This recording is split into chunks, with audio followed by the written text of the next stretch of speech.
Okay, so this question is asking about parallel plate capacitors and about the charge that's on them. And it wants to know greatest first. So we're looking for charge here. I think last time on the homework we were talking about capacitance, and so now we're talking about charge, Q, on each one. The thing that's interesting is make sure we do greatest first, and then when the same potential difference, so same potential difference across each one. So that's important. So what we're going to do is we're going to use the equation, the capacitance is equal to the permittivity. And in this case, permittivity is about the material that's in between the plates. And here, permittivity is just going to be the permittivity of free space because there's no dielectric medium, times the area over the distance between them. So this is the area, right, of the plates, and the distance between them is this d. So we can just look at the formula for each one. So for this one, we're going to have epsilon naught A over D. Oops. Epsilon naught A over D. This one, we're going to have epsilon naught, same area, but now the D is going to be over 2D. And then this one, we're going to have epsilon naught. Now my A is going to be A over 4. Over D. So this one is just epsilon A over D. This is epsilon naught A over 2D. And then this one is epsilon naught A over 4D. Right, so these are going to be in order of, this is going to be the biggest one. This is going to be, so we're going to order, this is the biggest, second biggest, third biggest. So they're really just in order of 1, 2, 3. So we're going to have A as our answer. Pretty straightforward. Okay, the next one is about a Nichrome battery, and we want to solve for resistivity. Okay, so let's see where did I put this one. Here we go.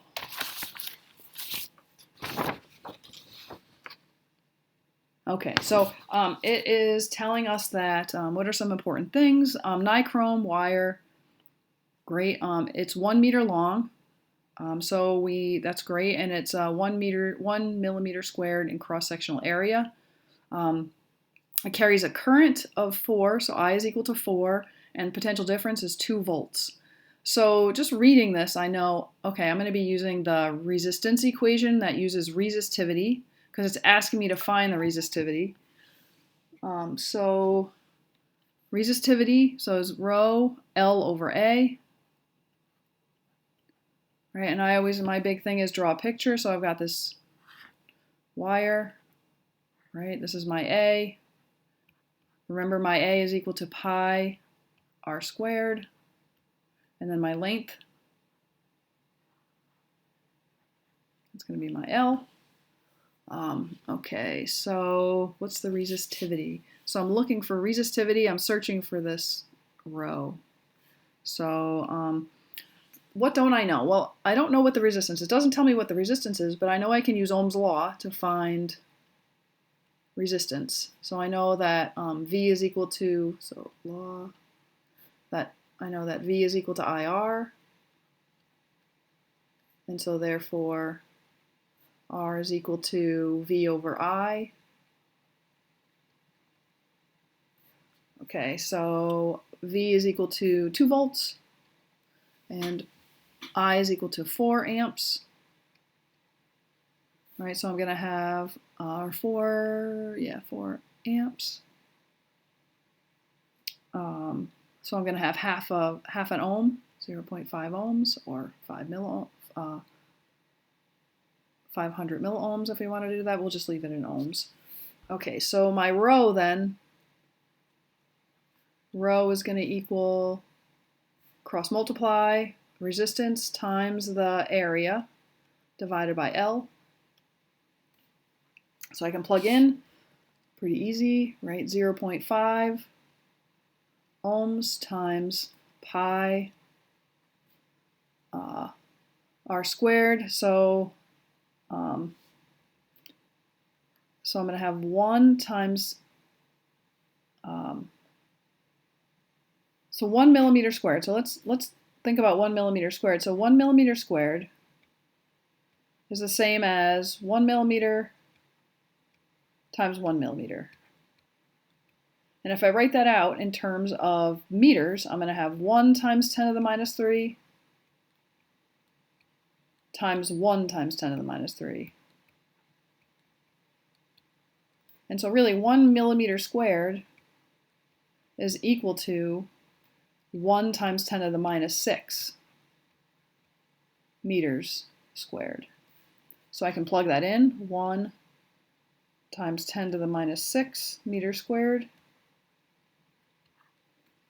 over the length, which is 1 meter. So why did I do that, right? And that's because I need to have the same units. I need to have my units match so that I can cancel units.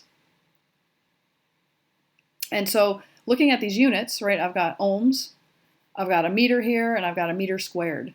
So my units are going to be ohm meter. So resistivity units are ohm meter. So right away I can dump the A and B here, and I know I'm going to have to pick between these. So I've got, when I multiply through, oh, and I don't even need pi r squared. So pi r squared, this tells me its area, right? It already did the calculation for me. So I don't need the pi. I can just say that I can erase this, right? I'm not, this, they calculated already for me. So this is, this right here is my A. I don't have to use pi. So knowing that, then I've got 0.5 times 1 times 10 to the minus 6. So 0.5 times 10 to the minus 6 divided by 1. So I know it's going to be C. Okay, what's next? Okay, here we go. So we've got two capacitors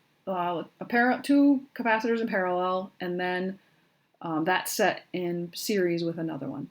So I need to find the equivalent capacitance. So the one thing I know is that my capacitance for parallel, so C for parallel adds, and C for series goes as 1 over CEQ is equal to 1 over C1 plus 1 over C2 plus dot, dot, dot. Okay, so for these two, right, I can redraw this. I always love to redraw, right? I can say, okay, this is my equivalent capacitance for the two in parallel. So I can just add them together. 1 plus 2 is 3. And this one stays the same, it's 3. And now to find the equivalent, I need to say, so I'm trying to get to one capacitor that represents all of them, right? So I'm going to combine these. So I'm going to say 1 over C equivalent is equal to 1 over 3 plus 1 over 3.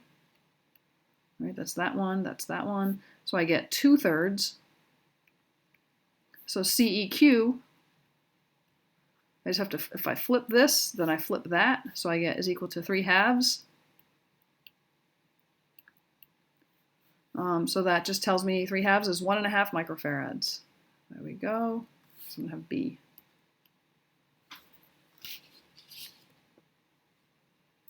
And let's do one more. Okay, so we've got capacitors again, and we know that C1 is less than C2 is less than C3. So the potential difference across C1 is blank the potential difference across C2. And then just looking at my answers, I can see here it's going to be less than, equal to, or greater than.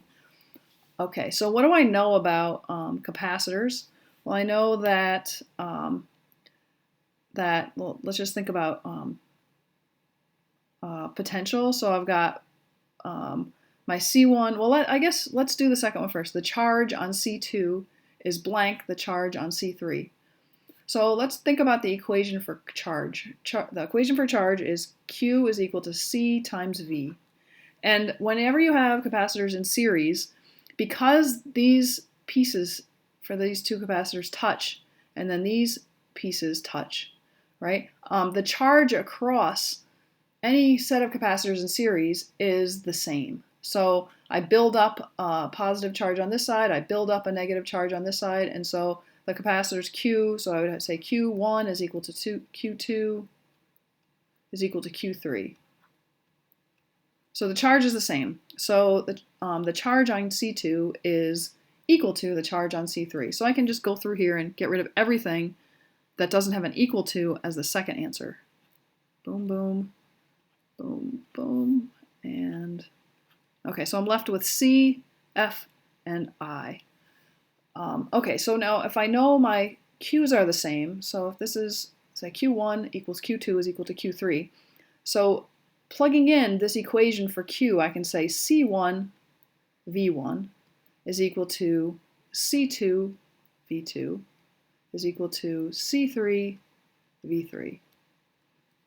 Okay, so the potential difference across C1 is what compared to the potential difference across C2? So I know the capacitance of C1 is less than the capacitance of C2.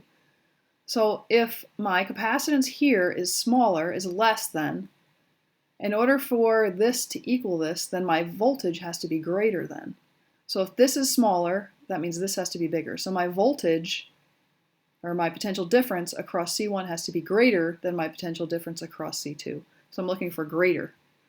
So greater. So I'm really looking for this one, greater than, and then for the second part, equal to. So my answer is F.